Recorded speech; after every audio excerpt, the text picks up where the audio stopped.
খবর শুনছেন দৈনিক সংবাদ চ্যানেল থেকে। আজ জানাবো পশ্চিমবঙ্গ দেশ এবং বিশ্বের বাছাই করা সমস্ত গুরুত্বপূর্ণ তাজা খবর। শুরুতেই জানিয়ে দেব সংবাদ শিরোনাম। কৃষকদের জন্য ভর্তুকি, অঙ্গনারীতে বিনামূল্যে বিদ্যুৎ, প্রতি মাসে বিল, বড় ঘোষণা শুভেন্দু সরকারের। অভিষেক মার্ডারার ফেসবুক লাইভে বিস্ফোরক মন্তব্যের জেরে বেজায় বিপাকে মদন, এলো 10 কোটির ক্ষতিপূরণের নোটিশ। বেঁচে থাকতে থাকতে প্রাক্তন হয়েছেন, প্রতিষ্ঠিত চোর সেটাও প্রমাণ করব, মমতাকে চরম হুঁশিয়ারি শুভেন্দুর। আমাদের সময় নষ্ট করবেন না, ককরোচদের উপরে পুলিশি লাঠিচার্জের ভিডিও দেখতেই চাইলেন না প্রধান বিচারপতি।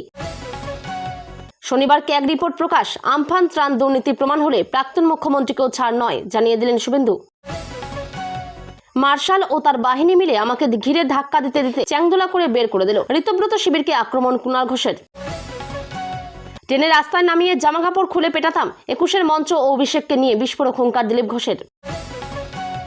মদন পুত্র শুভরূপ সিজিওতে পুর নিয়োগে দুর্নীতি মামলায় মিত্র পরিবারের 4 জনকে আলাদা আলাদা দিনে তলব করেছে ইডি। লোকসভার অন্দরে নজিরবিহীন কেলেঙ্কারি, নারী সাংসদকে চরম গালিগালাজ, বাদল অধিবেশন থেকে ঘাট ধাক্কা দিয়ে বের করা হলো কল্যাণ বন্দ্যোপাধ্যায়কে। সিকিমের সুড়ঙ্গ ধসে মৃত বেড়ে 20, এখনো আটকে 5, উদ্ধার অভিযানে বাংলার বিশেষ খনি উদ্ধারকারী দল। শুভেন্দুর এই কথা এবার চাপে পড়লেন কেষ্ট।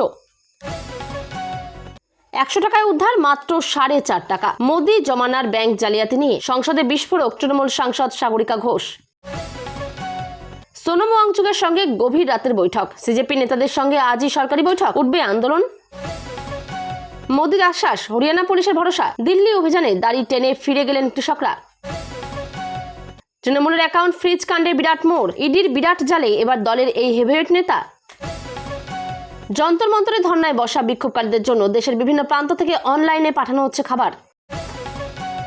ট্রলার ডুবি ও সিকিমের সুড়ঙ্গ বিপর্যয়ে রাজ্যের নিহতদের পরিবারকে সাহায্য ও চাকরি, ঘোষণা মুখ্যমন্ত্রী শুভেন্দুর। বাংলায় শিক্ষক আন্দোলনে লাঠিচার্জের সময় সহানুভূতি জাগেনি, সিজেপি আন্দোলনকে সমর্থনের কথা বলতেই মমতাকে নিশানা কাকলির। কলকাতা জুড়ে হুলস্থুল, 7 সকালে ফুটপাতে অগ্নিমিত্রা পাল, ব্যবসায়ীদের ধমক দিয়ে দিলেন চরম হুঁশিয়ারি। রাজনৈতিক স্বার্থে পড়ুয়াদের হাতিয়ার করা হচ্ছে, দিল্লির লাঠিচার্জ কাণ্ডে বিরোধীদের কড়া আক্রমণ প্রতিরক্ষা মন্ত্রীর। মামলা লড়ার দরকার নেই, জেলে গিয়ে বসে ভাত খান, মমতার বার্তা শুনেই অভিষেককে নিশানা। 3 মাস নয়, প্রতি মাসেই আসবে বিদ্যুতের বিল, বিধানসভায় ঘোষণা মুখ্যমন্ত্রীর। মসনদ বদলাতেই বড় বিপর্যয়, অবশেষে পুলিশের জালে তৃণমূলের হেভিওয়েট নেতা অভিজিৎ দেবভৌমিক, বাগডোগরা বিমানবন্দর থেকে নাটকীয় গ্রেপ্তার। ককরোচদের 3 দফা দাবি সরকার না মানলে প্রতিবাদ জারি থাকবে, সাফ জানিয়ে দিল সিজেপি। 16 বছর পর দেশে ফিরছেন, ইডির মামলায় স্বস্তির পর দাবি ললিত মোদী, মুখ খুললেন IPL এর দুর্নীতি নিয়েও। শুধু রেজিস্ট্রি করালেই বাড়ির মালিক হওয়া যায় না, আইনত মালিকানা প্রমাণে কোন কোন নথি জরুরি জেনে নিন। উনিই দল তৈরি করেছে, উনিই শেষ করছেন, 21-এর মঞ্চে মমতার সঙ্গে ঝগড়ার পর বিস্ফোরক কল্যাণ। প্রৌঢ়াকে ধর্ষণের পর পেট্রোল ঢেলে পুড়িয়ে দেওয়ার চেষ্টা, চাঞ্চল্যকর ঘটনা ঝাড়গ্রামে। ভিডিও সংরক্ষণ করুন, ককরোচদের উপর লাঠিচার্জে কেন্দ্র পুলিশের জবাব তলব দিল্লি হাইকোর্টের। কলেজ স্ট্রিট থেকে উঠে যাচ্ছে বইয়ের দোকান, কলকাতার বইপাড়া নিয়ে মাস্টার প্ল্যান ফাঁস মন্ত্রী অগ্নিমিত্রা পালের। আজিকর কাণ্ডের পর মমতাকে মুখ্যমন্ত্রী পদ থেকে সরাতে চেয়েছিলেন তৃণমূলের এক নেতা, বিস্ফোরক কল্যাণ। রাম মন্দিরের নৈবেদ্য চুরি কাণ্ডে এবার বিশাল মোড়, লখনৌ থেকে 54 জনের সম্পত্তির নথি তলব করল পুলিশ। দীর্ঘ 14 বছর পর বিধানসভায় স্বরাষ্ট্র বাজেট নিয়ে বক্তব্য রাখলেন মুখ্যমন্ত্রী, কোন কোন প্রকল্প নিয়ে ঘোষণা। যারা এক ঝুড়ি লোক নিয়ে বড় বড় ভাষণ দিয়েছেন তাদের মুখোশ খুলব শুভেন্দু। বাপের নাম ঠিক থাকলে ডায়মন্ড হারবারে লড়ে দেখাক, 10 কোটির মামলার পর অভিষেকে খোলা চ্যালেঞ্জ মুখ্যমন্ত্রী শুভেন্দুর। মোদির 10 বছরে 152টি পরীক্ষার প্রশ্ন ফাঁস, অভিযোগ রাহুলের, তবে উচ্চারণ করলেন না ককরোচ জনতা পার্টির নাম। এতক্ষণ শুনছিলেন সংবাদ শিরোনাম, এবার শুনবেন বিস্তারিত খবর। রাজ্যে বিজেপি সরকারের বয়স মাত্র 2.5 মাস। মুখ্যমন্ত্রী হিসেবে দায়িত্ব গ্রহণের পর থেকেই কার্যত একের পর এক মাস্টার স্ট্রোক দিচ্ছেন শুভেন্দু অধিকারী। এবার রাজ্যবাসীর স্বার্থে বিদ্যুৎ সহ একাধিক বড় ঘোষণা নিয়ে বিধানসভায় হাজির মুখ্যমন্ত্রী। বিগত সরকারের আমলে কেন্দ্রীয় সরকারের যে প্রকল্পগুলি থেকে বঞ্চিত হয়েছেন বাংলার মানুষ, এবার এই প্রকল্পগুলির আওতায় রাজ্যকে যুক্ত করে বাংলার নতুন কারিগর হিসেবে পরিকল্পনা বুনছেন রাজ্যের প্রশাসনিক প্রধান। বিধানসভার অধিবেশনে তিনি ঘোষণা করেন, PME ড্রাইভ প্রকল্পের অধীনে নোডাল সংস্থা হিসেবে WBACDCL রাজ্য জুড়ে জুড়ে ব্যাপক চার্জিং পরিকাঠামো গড়ে তুলবে। এই চার্জিং স্টেশনগুলিতে প্রাইভেট ও বাণিজ্যিক গাড়িগুলি চার্জিং এর সুযোগ থাকবে। বিদ্যুতের খরচের ক্ষেত্রে কৃষকদেরও বড় স্বস্তির খবর দেন শুভেন্দু অধিকারী। তিনি জানান, কৃষকদের সেচের কাজে সৌরশক্তির ব্যবহারের ক্ষেত্রে পিএম কুসুম প্রকল্পের আওতায় প্রতি ইউনিট বিদ্যুতে 2 টাকা করে অতিরিক্ত ভর্তুকি দেওয়া হবে। সেই সঙ্গে ডিভিসি পাঞ্চেত মিলিয়ে 1000 মেগাওয়াটের মেগাওয়াট পাওয়ার স্টোরেজ পরিকল্পনা ও বক্রেশ্বরে তাপবিদ্যুৎ কেন্দ্রের নতুন ইউনিট হচ্ছে বলেও জানান তিনি। ভাইব্রেন্ট ভিলেজ প্রকল্পের আওতায় ভারত সরকারের স্বরাষ্ট্র মন্ত্রকের 9 সীমান্ত পার্শ্ববর্তী জেলাগুলিতে বিদ্যুৎ দপ্তর অংশগ্রহণ করছে বলেও জানান তিনি, যার জন্য 150 কোটি অতিরিক্ত বরাদ্দ ঘোষণাও করা হয়েছে। তিনি জানান, এবার সেই আইসিডিএস সেন্টারগুলিতে বিনামূল্যে বিদ্যুৎ দেবে সরকার। আলো পাখাও সরবরাহ করবে রাজ্য বিদ্যুৎ দপ্তর। পাশাপাশি 1000 উচ্চ বালিকা বিদ্যালয় ও কলেজে স্যানিটারি ন্যাপকিন ভেন্ডিং মেশিন বসানোর কথাও এদিন ঘোষণা করেন শুভেন্দু। তিনি জানান, রাজ্য বিদ্যুৎ দপ্তরের গ্রাহকদের জন্য আর ত্রৈমাসিক বিল নয়, আগামী জানুয়ারি থেকে গ্রাহকরা মাসিক বিল পাবেন। গ্রাহকরা এদিন অঙ্গনারী কেন্দ্রগুলির জন্য বড় ঘোষণা করেন মুখ্যমন্ত্রী। তিনি জানান, বাংলায় 54,000 অঙ্গনারী কেন্দ্র। এই কেন্দ্রগুলির অবস্থা শোচনীয়। বহু জায়গায় বিদ্যুৎ সংযোগ নেই, আলো পাখা দূরের কথা। এবার সেই আইসিডিএস সেন্টারগুলিতে বিনামূল্যে বিদ্যুৎ দেবে সরকার। আলো পাখাও সরবরাহ করবে রাজ্য বিদ্যুৎ দপ্তর। পাশাপাশি 1000 উচ্চ বালিকা বিদ্যালয় ও কলেজে স্যানিটারি ন্যাপকিন ভেন্ডিং মেশিন বসানোর কথাও এদিন ঘোষণা করেন শুভেন্দু। রাজ্য বিদ্যুৎ দপ্তরের গ্রাহকদের জন্য আর ত্রৈমাসিক বিল নয়, আগামী জানুয়ারি থেকে গ্রাহকরা মাসিক বিল পাবেন বলেও ঘোষণা করেন তিনি। তৃণমূল কংগ্রেসের অন্দরের কোন্দল আরও তীব্র হওয়ার মধ্যেই এবার দলের বিধায়ক মদন মিত্রকে আইনি নোটিশ পাঠালেন তৃণমূল সাংসদ অভিষেক বন্দ্যোপাধ্যায়। সোশ্যাল মিডিয়ায় আপত্তিকর এবং মানহানিকর মন্তব্য করার অভিযোগে মদন মিত্রের কাছে নিঃশর্ত প্রকাশ্য ক্ষমা চাওয়ার পাশাপাশি 10 কোটি টাকা ক্ষতিপূরণ দাবি করা হয়েছে। মঙ্গলবার রাতে অভিষেকের তরফে এই আইনি নোটিশ পাঠানো হয়েছে বলে জানা গিয়েছে।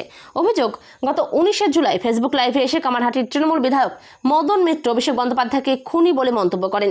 পাশাপাশি অভিষেক সুপারি কিলার ভাড়া করে মানুষ খুন করান বলেও অভিযোগ করেছিলেন কামারহাটির বিধায়ক। এই মন্তব্যের জেরেই মদন মিত্রের বিরুদ্ধে আইনি পদক্ষেপ করেছেন অভিষেক। আইনি নোটিশে মদন মিত্রকে 72 ঘন্টার মধ্যে লিখিত এবং ভিডিও বার্তার মাধ্যমে নিঃশর্ত ক্ষমা চাইতে বলা হয়েছে। একই সঙ্গে অভিষেকের রাজনৈতিক ও সামাজিক ভাবমূর্তি নষ্ট করার অভিযোগে 10 কোটি টাকা ক্ষতিপূরণ দাবি করা হয়েছে। ভবিষ্যতে অভিষেক বন্দ্যোপাধ্যায়কে নিয়ে কোনো ধরনের মানহানিকর, মিথ্যা বা ভিত্তিহীন মন্তব্য করা, প্রকাশ করা কিংবা প্রচার করা থেকে বিরত থাকার জন্য সতর্ক করা হয়েছে মদন মিত্রকে। অভিষেকের আইনজীবীর দাবি, গত 19 জুলাই রাত 9:40 থেকে 10টার মধ্যে মদন মিত্র তার ভেরিফাইড ফেসবুক পেজ থেকে প্রায় 8 মিনিটের একটি লাইভ সম্প্রচার করেন। সেই সম্প্রচারণে তিনি অভিষেককে অপরাধী এবং খুনি হিসেবে উল্লেখ করেন বলে অভিযোগ। পাশাপাশি টাকা দিয়ে বা সুপারি কিলার নিয়োগ করে মানুষ খুন করানোর মতো গুরুতর অভিযোগও তোলা হয়। আইনি নোটিশে এই সমস্ত অভিযোগকে সম্পূর্ণ মিথ্যা, উদ্দেশ্য প্রণোদিত এবং বিদ্বেষপূর্ণ বলে দাবি করা হয়েছে। অভিষেকের আইনজীবীর দাবি, এর থেকেই বোঝা যায় পুরো ঘটনাটি অভিষেক বন্দ্যোপাধ্যায়ের ভাবমূর্তি নষ্ট করার উদ্দেশ্যে একটি পরিকল্পিত রাজনৈতিক ষড়যন্ত্রের অংশ হতে পারে। রাজনৈতিক মত প্রকাশের স্বাধীনতার আড়ালে মিথ্যা তথ্য ছড়ানো আইনত শাস্তিযোগ্য বলেও সতর্ক করা হয়েছে। বিধানসভা থেকে প্রাক্তন মুখ্যমন্ত্রী মমতা বন্দ্যোপাধ্যায়কে চরম হুঁশিয়ারি দিলেন মুখ্যমন্ত্রী শুভেন্দু অধিকারী। তৃণমূল নেত্রীকে শুভেন্দুর হুঁশিয়ারি, বেঁচে থাকতে থাকতে প্রাক্তন হয়েছেন, প্রতিষ্ঠিত চোর সেটাও প্রমাণ করব। এদিন বিধানসভায় স্বরাষ্ট্র দপ্তরের বাজেটের উপরে জবাবি ভাষণ দিতে গিয়ে মুখ্যমন্ত্রী শুভেন্দু অধিকারী মমতা বন্দ্যোপাধ্যায়কে নিশানা করে বলেন, কালকে তারামণ্ডলের সামনে অনেক বড় বড় কথা বলেছেন, বেঁচে আছি দেখে নেব। বেঁচে থাকতে থাকতে প্রাক্তন হয়েছেন, প্রতিষ্ঠিত চোর সেটাও প্রমাণ করব। বেঁচে থাকতে থাকতেই দেখে যাবেন সব। 21 নির্বাচনের আগে যা করেছেন 1947-এর আগে ব্রিটিশরা করেনি। দরকার হলে সিবিআইকে লিখব, কিছু মামলা আমাদের দিয়ে দিন। বিধানসভায় বলে গেলাম, সব এফআরটিকে নতুন করে পুনর্তদন্ত করতে হবে। মমতাকে নিশানা করে শুভেন্দু আরও বলেন, আরেকজন বলছেন ফিরে আসবো, সবাই নাকি চোর, ওদিকে চলে গেছে ওদিকে। সমর মুখার্জি, বিপ্লব মিত্র, গোলাম রব্বানি সবাই চোর। কি রুচি এসব ভাষা! এত বড় নেত্রী 2014 সালে বিজেপির কিছুই ছিল না। তখনও দক্ষিণ কলকাতায় তথাগত রায় প্রার্থী হয়েছিলেন। আপনি নিজের পাড়ার বুথ মিত্র ইনস্টিটিউটে হেরেছিলেন। পাশের বাড়ির লোক ভোট দেয় না, বাড়িতে কাজ করে যারা তারাও চোখ মারে। আবার ফুটানি ইন্টারন্যাশনাল লিডার 22 সালে আমাকে বলেছিল নিজের ওয়ার্ডে জিততে পারে না। ভগবানের এমন মার যে এবার নিজের পাড়ায় মিত্র ইনস্টিটিউটে 4টি বুথেই হেরেছেন। 73 নম্বর ওয়ার্ডে 4000 ভোটে হেরেছেন। আপনি জননেত্রী ছিলেন যখন অটলজির আশীর্বাদ আপনার মাথার উপরে ছিল। আপনি 2টি পিলারের উপরে দাঁড়িয়েছিলেন, পুলিশ আর প্যাক। এখন কোনোটাই নেই। ভিডিও দেখতে আগ্রহী নই আমরা, দেখার সময় নেই আমাদের। সুপ্রিম কোর্টের প্রধান বিচারপতি সূর্যকান্ত এই কথাই বললেন। ককরোচ জনতা পার্টির সংসদ অভিযানে পড়ুয়া বিক্ষোভকারীদের উপরে পুলিশের লাঠিচার্জ অভিযান নিয়ে শীর্ষ আদালতের হস্তক্ষেপের আবেদন জানানো হয়েছিল। সেই মামলার শুনানিতেই এই কথা বললেন প্রধান বিচারপতি। জরুরি আর্জির আবেদন খারিজ করে দেওয়া হলো। বুধবার সুপ্রিম কোর্টে প্রধান বিচারপতির বেঞ্চে আর্জি করা হয়েছিল। সোমবার ককরোচ জনতা পার্টির সংসদ অভিযানে পুলিশ শান্তিপূর্ণভাবে আন্দোলনকারী পড়ুয়াদের উপরে অত্যাচার করেছে। পুলিশ বেধড়ক লাঠিচার্জ করা হয়েছে এই অভিযোগে স্বতঃপ্রণোদিত হস্তক্ষেপের আর্জি জানানো হয়। তবে শীর্ষ আদালত এই আর্জি খারিজ করে দেয়। আইনজীবীকে প্রধান বিচারপতি সূর্যকান্ত বলেন, আমাদের সময় নষ্ট করবেন না এবং নিজের সময়ও নষ্ট করবেন না। কাউন্সিলের দাবি ছিল পড়ুয়ারা নিট ইউজি 2026 প্রশ্নপত্র ফাঁস, ন্যাশনাল টেস্টিং এজেন্সিতে পরিবর্তন সহ জনগণের জন্য একাধিক গুরুত্বপূর্ণ ইস্যুতে বিক্ষোভ দেখাচ্ছিল। আইনজীবীকে মাঝপথে থামিয়ে প্রধান বিচারপতি বলেন, থ্যাংক ইউ ভেরি মাচ। এরপরই আইনজীবী পুলিশের নির্মমতা তুলে ধরতে শান্তিপূর্ণভাবে আন্দোলনকারী পড়ুয়াদের উপর লাঠিচার্জের ভিডিও দেখাতে চান। তখন প্রধান বিচারপতি কড়া সুরে বলেন, আমাদের কাছে সময় নেই, আমরা ভিডিও দেখতে চাই না। আমফান ত্রাণ দুর্নীতি নিয়ে বহু প্রতীক্ষিত ক্যাগ রিপোর্ট শনিবার বিধানসভায় পেশ করা হবে বলে জানিয়েছেন মুখ্যমন্ত্রী শুভেন্দু অধিকারী। তার অভিযোগ, আগের সরকার বাধ্যতামূলক হওয়া সত্ত্বেও ক্যাগ রিপোর্ট বিধানসভায় পেশ বা তা নিয়ে আলোচনা করেনি। এবার রিপোর্ট প্রকাশের পর বিধানসভায় তা নিয়ে আলোচনা হবে এবং সুপারিশ অনুযায়ী পরবর্তী সিদ্ধান্ত নেওয়া হবে। বুধবার বিধানসভায় মুখ্যমন্ত্রী জানান, যেখানে যেখানে দুর্নীতির প্রমাণ মিলবে সেখানে আইনানুগ ব্যবস্থা নেওয়া হবে। অভিযুক্ত ব্যক্তি মুখ্যমন্ত্রী, মন্ত্রী বা প্রভাবশালী নেতা যেই হন না কেন, তাদের বিরুদ্ধে এফআইআর দায়েরের সুপারিশ রাজ্যপালের কাছে পাঠানো হবে বলেও তিনি জানান। 2020 সালে ঘূর্ণিঝড় আমপানে পশ্চিমবঙ্গের উপকূলবর্তী ও সংলগ্ন এলাকায় ব্যাপক ক্ষয়ক্ষতি হয়। সেই সময় প্রধানমন্ত্রী নরেন্দ্র মোদীর তহবিল থেকে 2 দফায় 3,750 কোটি টাকা বরাদ্দ করা হয়েছিল। কিন্তু সেই ত্রাণ ও আর্থিক সহায়তা বন্টনে দুর্নীতির অভিযোগ ওঠে। অভিযোগ ছিল প্রকৃত ক্ষতিগ্রস্তদের অনেকেই সাহায্য পাননি। বিষয়টি নিয়ে কলকাতা হাইকোর্টে জনস্বার্থ মামলা দায়ের হলে বিশেষ ক্যাগ তদন্ত হয়। মুখ্যমন্ত্রীর দাবি, সেই তদন্তের রিপোর্ট এতদিন প্রকাশ করা হয়নি এবং অভিযুক্তদের বিরুদ্ধে সুপারিশ অনুযায়ী কোনো পদক্ষেপ নেওয়া হয়। বিধানসভা থেকে সাসপেন্ড কুণাল ঘোষ। আখরুজ্জামান কথা বলার সময় বাধা দেন কুণাল ঘোষ। তারপরই তুমুল হাঙ্গামা শুরু হয় বিধানসভায়। অধিবেশন চলাকালীন মার্শাল দিয়ে বের করে দেওয়া হয় কুণাল ঘোষকে। পরে সাংবাদিক বৈঠককে ডামি বিরোধী বলে ঋতব্রত শিবিরকে কটাক্ষ করলেন তিনি। লোকসভা থেকে সাসপেন্ড করলেন। তারপরই শ্রমিকের সঙ্গে দেখা শ্রীরামপুরের সাংসদের বাড়ছে জল্পনা। কুণাল ঘোষ বললেন, আজ পুলিশ বাজেট, শোভনদা আমার নাম দিয়েছিলেন, ওরা অ্যাপ্রুভ করেনি। আলিফাকে বলতে দিল। আলিফা যে তৈরি হয়ে আসবে সেটাও সম্ভাবনা নেই, কারণ আলিফা তৈরি হয়ে আসেনি। কেন?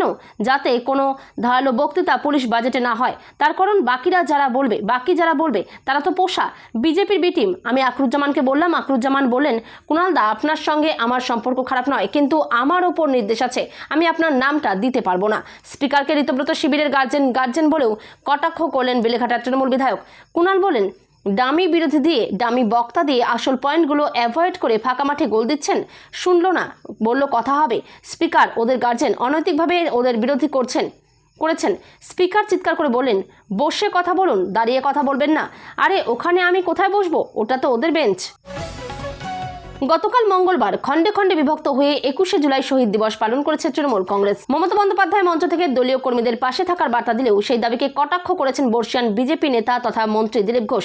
পাশাপাশি অভিষেক বন্দ্যোপাধ্যায়ের দিন পাল্টানো মন্তব্যের বিরুদ্ধেও অত্যন্ত আক্রমণাত্মক সুরে প্রতিক্রিয়া জানিয়েছেন তিনি। তৃণমূলের শহীদ দিবস ও শক্তি প্রদর্শন নিয়ে কটাক্ষ মমতা বন্দ্যোপাধ্যায়ের কর্মীরা তার সঙ্গেই আছে। এই দাবি প্রসঙ্গে তোপ দেখে দিলীপ ঘোষ বলেন, কার সঙ্গে কে ছিল কাল সবাই দেখেছে। ওনারা শহীদ তর্পণ নিয়ে কম্পিটিশন করেছে, এটার কোনো দরকার ছিল না। তিনি ওই দিন যে রাজনৈতিক শক্তি প্রদর্শন করতেন সেটা বন্ধ হয়েছে। শহীদ দিবসে যোগ দিতে যাওয়া কর্মীদের বিভিন্ন জায়গায় বিজেপি আটকেছে এবং মেরেছে বলে যে অভিযোগ তুলেছে তৃণমূল, তা সম্পূর্ণ খারিজ করে দিয়েছেন দিলীপ ঘোষ বাবু।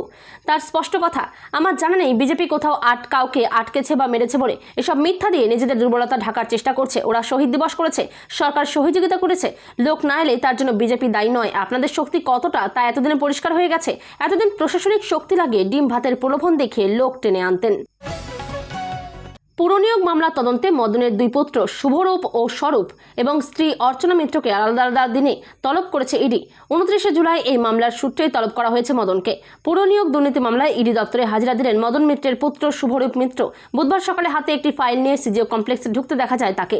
সংবাদ মাধ্যমের প্রশ্নের উত্তরে কোনো জবাব দেননি তিনি। প্রায় 9 ঘন্টা জিজ্ঞাসাবাদ করা হয় তাকে। প্রসঙ্গত, পুরনিয়োগ মামলার তদন্তে মদনের দুই পুত্র শুভরূপ ও স্বরূপ এবং স্ত্রী অর্চনা মিত্রকে আলাদা আলাদা দিনে তলব করেছে ইডি। আগামী 29শে জুলাই এই মামলার সূত্রেই তলব করা হয়েছে কামারহাটির তৃণমূল বিধায়ক মদনকে।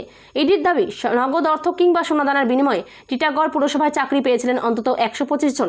এই সূত্রে মদনের নাম উঠে আসে। গত 13ই জুন তার একাধিক ঠিকানায় তল্লাশি চালায় ইডি। মদনকে জিজ্ঞাসাবাদও করা হয়। তারপরেই তার দুই পুত্র এবং স্ত্রীকে তলব করে ইডি। ইডি সূত্রে খবর, পুরসভায় নিয়োগের বিনিময়ে কোনো অবৈধ লেনদেন হয়েছিল কিনা তা খতিয়ে দেখা হচ্ছে। সেই কারণেই মদনের দুই পুত্র এবং স্ত্রীকে ব্যাংকের নথি নিয়ে হাজিরা দিতে বলা হয়েছিল। বুধবার লোকসভার বাদল অধিবেশনে ঘটল এক চরম লজ্জাজনক ও নজিরবিহীন ঘটনা।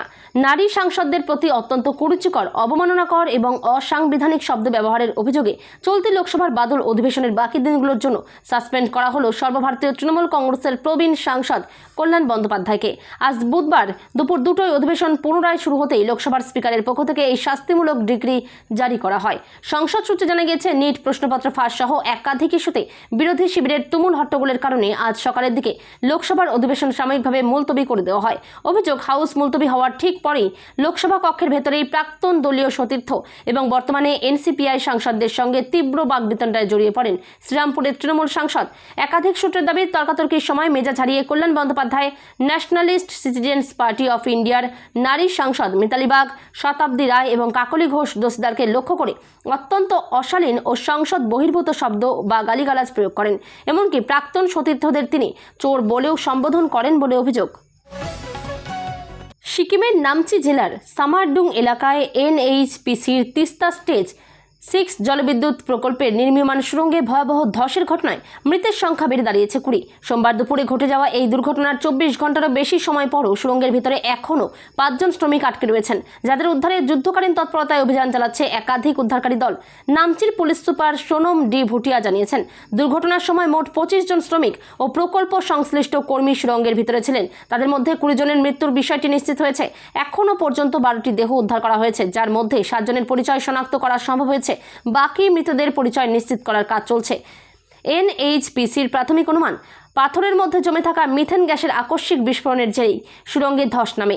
বিস্ফোরণের পর সুড়ঙ্গের ভিতরে ঘন ধোঁয়া ও বিষাক্ত গ্যাস ছড়িয়ে পড়ায় উদ্ধার কাজ আরও কঠিন হয়ে পড়েছে। পশ্চিমবঙ্গ থেকে বিশেষ খনি উদ্ধারকারী দলও ঘটনাস্থলে পৌঁছে অভিযানে যোগ দিয়েছে।